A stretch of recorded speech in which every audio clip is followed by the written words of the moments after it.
portion. And so they think, okay, there's all of us over here who confess Jesus as Lord, and that's the small group that's gone through the narrow gate and has rejected the broad way and is in the narrow path. That's us. And then everybody on the broad path, well, those are all the, the atheists, the agnostics, the other religions, the cults, Hollywood, so on and so forth, who will not confess Jesus as Lord. That's the way many people understand this passage, and that is not at all what Jesus is saying.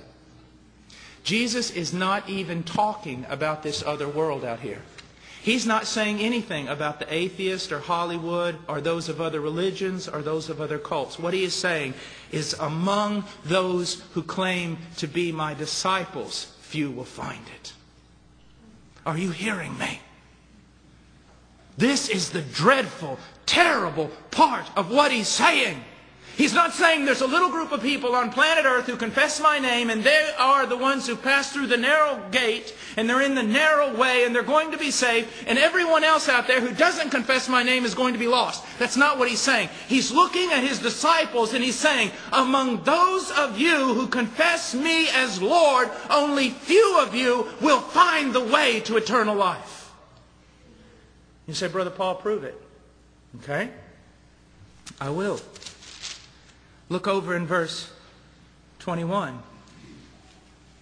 Not everyone who says to me, Lord, Lord, will enter the kingdom of heaven, but he who does the will of my Father who is in heaven will enter. Many will say to me on that day, Lord, Lord, did we not prophesy in your name, and in your name cast out demons, and in your name perform many miracles? And I will declare to them, I never knew you. Depart from me, you who practice lawlessness. Listen, dear friend, just listen to me. My ministry has greatly changed here in the last year, and I just don't know what I'm going to do. I think I'm going to go to another country, or I'm going to get a tent and preach out in the streets or something. Because used to, I would preach to large congregations of people who love the world. And now it seems like I'm in conferences where everybody comes and I'm preaching to the choir. And I wasn't made for preaching to the choir. But let me tell you something. Even among you, and even this is a word from my own heart, don't think that there are not times I do not sit up in the wee hours of the morning wondering, Lord, am I also one of yours? And that is a healthy thing to think about every once in a while. But I want to warn you about something. Jesus is teaching that among those people who emphatically declare Him to be Lord, many of them would be lost to destruction. Also know this. Those who are truly deceived are always confident that they are not. And they are so confident they never study the matter to determine whether or not they truly are or not. Many of you who will possibly be lost will walk out of here today and actually think, man, that sure does apply. That is truth that the evangelical church needs to hear. No, I want you to know something. I say this with the sincerity of my heart, and it's what I practice. It is the truth Paul Washer needs to hear. It is a truth the missionary in Indonesia needs to hear. All of us, at times in our life, need to return to that admonition of the Apostle Paul to do what? To examine ourselves, to test ourselves, to see if we are in the faith. The admonition of the Apostle Peter to make our calling and our election sure. Now, a Christian can have great confidence in his salvation, and over the years that confidence can grow, but we should always be open to asking the question, is it I? Is it I?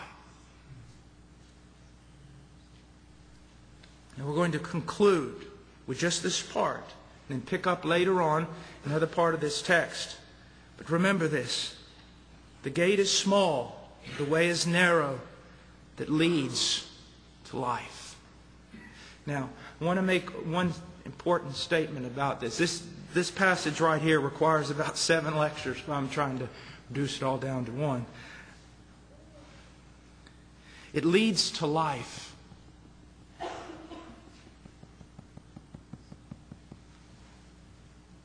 But it also begins with life. As the book says in Romans chapter 1, from faith to faith, the Christian life is also from life to life. It's not that there's this morbid idea of the Christian life in which one day I'll make it to heaven, and when I make it to heaven I will find true spiritual life and the true presence of God, and I'll be able to enjoy Him forever. That is a hope, but that's not the entirety of the Christian life. That is why we are told in John 3:16, "For God so loved the world, He gave His only begotten Son, that whosoever believed in Him shall not perish but have everlasting life." And when does it begin? At the moment of the new birth, at the moment of justification. You are given life. And so the Christian life is going from life to life. It is receiving the life of God, birthed out of the seed of God, according to 1 Peter. I work with a lot of guys in the inner city, Chicago and Memphis, and guys who do rap and other things like that. And sometimes I've really come under a lot of people who've really said, "Why do you do that?" I mean, I really don't look like a rap guy. And I'll tell you why. Because I see among those young men and women life. There's life. God's done something in their life. They're studying His Word. They're studying good books. They're witnessing. They're loving. They're changing. They're being transformed. Life. I really don't care a whole lot about the package it comes in. I want to see life. I see so many religious people that have no life of God in them. I mean, isn't it amazing? And so many of you can testify to this. I sit down on a plane. I've done this so many times. I remember when I was first saved, about a year after being saved. It was going to be a big crusade in Austin, Texas. And while I was, part of it, putting up chairs and everything, I was so excited, a new believer. I was getting to help out. And I went around the back of the stage, this curtain. I bumped into this guy. He's from Africa. And I said, "Oh, excuse me." He said, "Excuse me." He talked the Queen's English. I'm a hillbilly, but we were able to communicate. And, "What's your name?" He told me. I told me his. It was just like in 1 second. It was like I loved him as much as anybody had ever loved him alive. He was a believer. You just saw life all over him. I used to know this missionary. I don't know if he had the gift of discernment or what. We'd be driving down the road in Peru. He goes, "There goes a live one."